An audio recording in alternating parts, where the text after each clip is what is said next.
My boyfriend uninvited me from our vacation because his female best friend didn't want to be a third wheel, so they went on a one-on-one trip to Costa Rica instead, and he can't understand why I'm upset with this.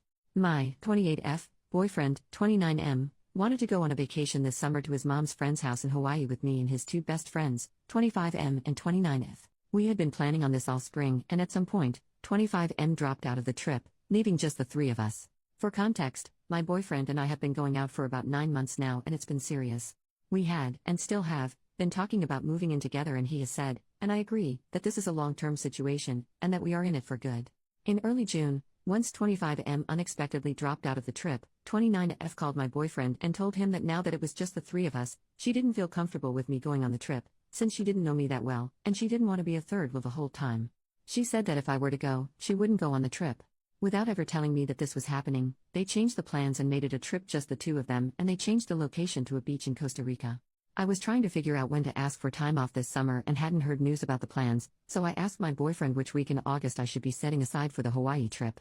He let me know that, actually, he had talked to his friend and that she didn't want to go if I were going, so he was going to go alone with her to Costa Rica. He said that we could go another week later, maybe to Mexico City or something. I was upset, and tried to talk with him about how the situation made me feel, especially since this wasn't a case of a separate trip being set up ahead of time. This was a case of me being invited and then uninvited from a week-long tropical vacation with a girlfriend of his who I had never met before. We eventually decided to do a trip together to Copenhagen, which we have both wanted to visit, as some sort of compensation. I also asked to meet her, so that I could feel more comfortable with the trip. We spent the 4th of July going to see her and her boyfriend in the city where they live, and although it was nice to put a face to a name, it was ultimately a very cold trip, and she was not at all welcoming to me. My boyfriend remarked on how unfriendly she was, to the both of us he thought, and said that he was surprised that she didn't act warmly to me. I went out of my way to try get to know her and her boyfriend. I'm very outgoing and friendly, and usually this would be easy, but it didn't really click, even after several days. They were somewhat cold to each other as well. They bickered a little bit about their future and his own 3-week trip without her that was scheduled for the same time as their trip. This had been scheduled before ours had. This had been my effort to feel better about the trip, so I told my boyfriend that I still didn't feel comfortable with things, and that I was feeling insulted by the way that it was handled. I had tried to make things smooth between all of us, and I asked him to please come up with something that could help me feel better about the trip. On a visit to his family, they asked about the trip and they were all shocked that he would have arranged it this way, and let me know that they would have been furious if they were in my position, which triggered a fight in which I asked him to please help come up with a strategy to make me feel better and more secure about them going together without me. He said that he would never do this kind of thing again, which feels like not much to offer, since this is kind of a once-in-a-lifetime trip to begin with. He kind of offered to not go on the trip, but he had already paid for the tickets and made arrangements, and I didn't want to stop their trip and be resented by both him and his best friend. He asked me to give him ideas of how to make me feel better and wanted me to just tell him what to do and stalled until it was finally the day of the trip. He bought me a bag of peanut butter cups and I drove the two of them to the airport. I feel so disregarded and disrespected in this situation. I want to break up with him, but I don't want to burn up something that has otherwise been really good. Update, 9 days later, I was really upset the day I dropped him off and he was texting me but I wasn't responding. I wasn't sure what I wanted to do, but I didn't want to do anything at all in the state I was in. I waited until the next day, and then I sent him a thought-out text letting him know that I didn't feel safe or loved in the way the trip was handled and that I would be dropping his things off at his place and leaving his keys with the neighbor. He called but didn't leave any messages, and then he messaged me that he didn't understand. The rest of the week, he called and messaged me, but I couldn't bring myself to pick up or text back. On Thursday, I think that he realized that I was serious, and he asked me some questions about logistical things. I told him which neighbor his key was with, etc. When he got back and saw all his things at his place, he got pretty frantic and called and left me a long message. I was working all day, but also I still didn't want to respond. He asked me to explain because he didn't understand what was going on. The next day, I sent another text making it clear that it was over, and he got upset and sent me a bunch of texts in a row about how he didn't understand why I was throwing away everything that we built. He left me a voicemail that was really angry that said he had no idea why I was upset and that he did not accept the breakup because he had no say in it and that he wanted me to tell him the evil story that I had made up about him to his face. I wasn't going to respond to him and I wanted to remain calm, but this upset me. So I sat down to write him this letter. It's long, so skip over if you want. I tried to call him but I started crying and told him I'd just send him an email instead. This is what it said. The time that we have had apart has given me some good space and time to think. I have had a chance to think about the things that are important for me in a relationship and I see that we should not be together. I'm sorry that I have been asking for you to change things about your life that you shouldn't have to change at my or anyone's behest. From the very start, this trip was made in an insanely disrespectful way in which it started out from you being given an ultimatum by your female best friend who I had never met that either she goes or I go on this trip, and you picked her. You didn't offer to have her meet me. Theoretically I was your long-term partner, So this would have made a lot of sense. You didn't encourage her to find someone else to come, and you didn't consult me at all. That's enough for most people to have a deal breaker, right there. However, I stayed. This is a person who you have a history with that is not entirely clear to me. Here is what I understand. Some bad rumors got started about the two of you in which you spent an entire night out with her on an acid trip while you were dating someone else. Nothing happened. The other thing I understand is that you were interested in her romantically at some, theoretically other, point and that she started dating her boyfriend, and that closed the door on things for you. According to what I also understand, it took a long time for 29F's boyfriend to feel comfortable with you being around, but you apparently worked to ultimately make him feel comfortable with you after I'm not sure how long. This is the completely unknown person who shut me out of a trip that I was originally going to go on, unilateral decision.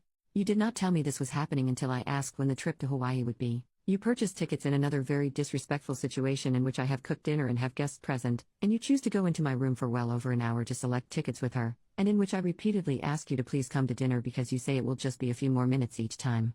There is absolutely no reason for doing it at that time and in that situation, seeing as how she is in the same time zone as us and has a 9-to-5 job.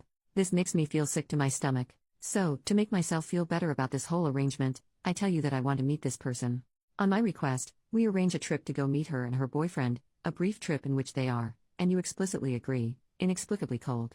The first conversation that we have is one in which 29F and her boyfriend argue about how she DM'd him while he was already in a relationship and got him to date her instead.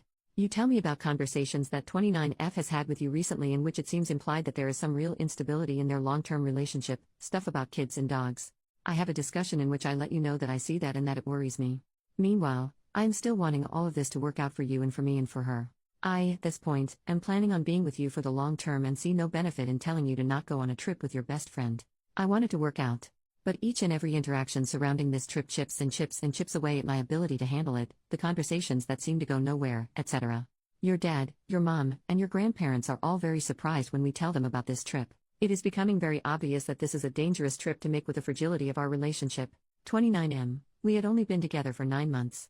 How long did it take before 29F's boyfriend was comfortable with you hanging around? Much less going on a one-on-one international tropical vacation in which he was uninvited because of your request.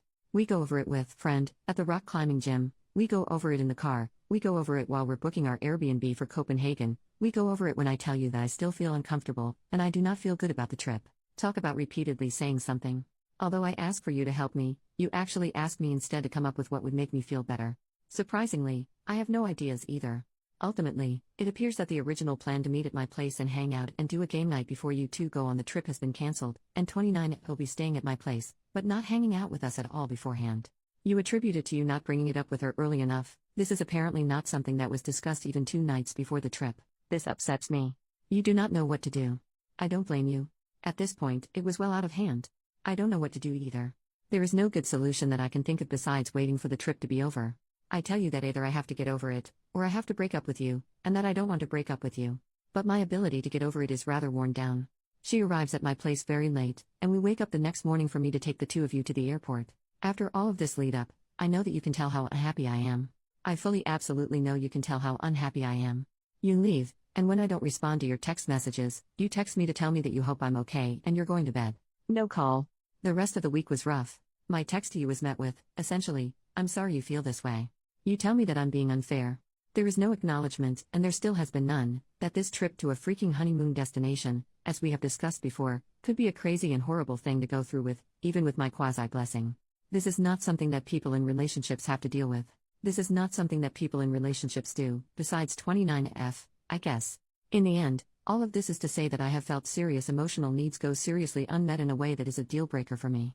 There have been some wonderful, very positive times, but there has been an unnecessary amount of heartache and suffering for me over things that come down to what I can only assume are personal differences. I cannot handle your relationship with 29F, and I suppose I could ask you to pick between her and me, but that's not what I want to do. I want you to have your best friend, and I want to leave. I did love you, but I am not about to fight this fight and hear you tell me that I'm crazy for not seeing how totally platonic everything is for the rest of my life. It seems like trying to convince someone to like different food, or to have a different favorite color. I am not happy in this, and I do not want to feel these feelings any longer. There is no need for this to be mutual. I do not need your permission to break up with you. He wrote me back an apologetic email in which he accepted responsibility for most things without any argument, except he denied anything that had to do with his relationship with her making me feel uncomfortable, and he denied that I would not be able to handle their relationship. He said that the only thing that made their trip bad for me was my own perspective. I wrote him back that trust has to be built and that he put too much strain too early on a relationship in which we had not developed that trust. He agreed and apologized. For me, it ended on a pretty amicable note, but this style of relationship really doesn't work for me, and I don't feel like his responses to me really healed or changed anything significantly. I stand by my decision at this point.